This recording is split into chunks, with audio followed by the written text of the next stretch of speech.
નમસ્કાર મિત્રો, શું તમે ક્યારેય વિચાર્યું છે કે ખુશીનો દિવસ જેવો કે બર્થડે કોઈના માટે કાળી રાત કે મોતનો દિવસ બની શકે?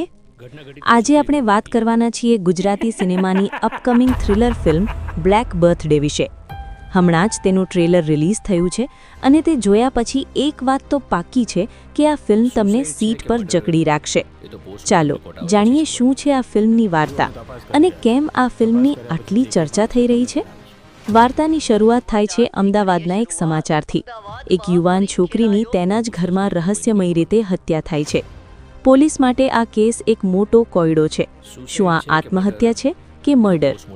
પણ અસલી વાર્તા તો ત્યારે શરૂ થાય છે જ્યારે કોલેજ મિત્રોનું એક ગ્રુપ અમદાવાદની બહાર નાઇટ આઉટ પિકનિક માટે જાય છે. આપણે ટ્રેલરમાં જોઈએ છીએ કે આ મિત્રો મસ્તી કરવા નીકળ્યા છે, પણ તેમની મસ્તી લાંબો સમય ટકતી નથી. એક રહસ્યમય મહારાજ તેમને ચેતવણી આપે છે કે તેમના ગ્રુપ પર બહુ મોટી ઘાત છે અને એક પછી એક મિત્રનો વારો આવવાનો છે. હવે અહીંથી ફિલ્મમાં સસ્પેન્સ વધે છે. પોલીસ ઇન્સ્પેક્ટર આ કેસમાં ખૂબ જ કડક છે. ટ્રેલરમાં આર્જવ ત્રિવેદીનો લુક અને એક્ટિંગ જોરદાર લાગે છે. પોલીસ દરેક મિત્ર પર શંકા કરી રહી છે. મિત્રો કહે છે કે અમે કંઈ નથી કર્યું, પણ પોલીસ પાસે એવા પુરાવા છે જે તેમને ફાંસીના ફંદે લટકાવી શકે છે. શું આ ગ્રુપમાં કોઈ ગદ્દાર છે? શું આ પિકનિક માત્ર એક જાળ હતી? ટ્રેલર જોતા એવું લાગે છે કે ફિલ્મમાં ઘણા લેયર્સ છે જે એક પછી એક ખુલશે. આ ફિલ્મની સૌથી મોટી ખાસિયત તેની સ્ટારકાસ્ટ છે. આર્જવ ત્રિવેદી, જે હંમેશા અલગ રોલ માટે જાણીતા છે, તે અહીં ફરી એકવાર પ્રભાવિત કરી રહ્યા છે. સાથે જ યોગિતા પટેલ અને બ્રિજેશ બૌદ્ધ જેવા કલાકારો ફિલ્મમાં જાન ફૂંકી રહ્યા છે.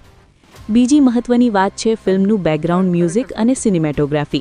ટ્રેલરમાં જે રીતે ડાર્ક ટોનનો ઉપયોગ થયો છે તે જોઈને લાગે છે કે ડાયરેક્ટરે એક પરફેક્ટ થ્રિલર વાતાવરણ ઊભું કર્યું છે. મિત્રો, બ્લેક બર્થડે 13 ફેબ્રુઆરીએ સિનેમાઘરોમાં રિલીઝ થવાની છે. જો તમને સસ્પેન્સ, મર્ડર મિસ્ટ્રી અને થ્રિલર ફિલ્મો જોવી ગમતી હોય તો આ ફિલ્મ તમારા લિસ્ટમાં ચોક્કસ હોવી જોઈએ. તમને આ ટ્રેલર કેવું લાગ્યું? શું તમને લાગે છે કે આમાં ખૂની કોણ હશે? તમારા મંતવ્યો નીચે કોમેન્ટ બોક્સમાં જરૂર જણાવજો. અને હા, જો વિડીયો ગમ્યો હોય તો લાઇક અને ચેનલને સબસ્ક્રાઇબ કરવાનું ભૂલતા નહીં. મળીએ બીજા વિડીયોમાં. આવજો.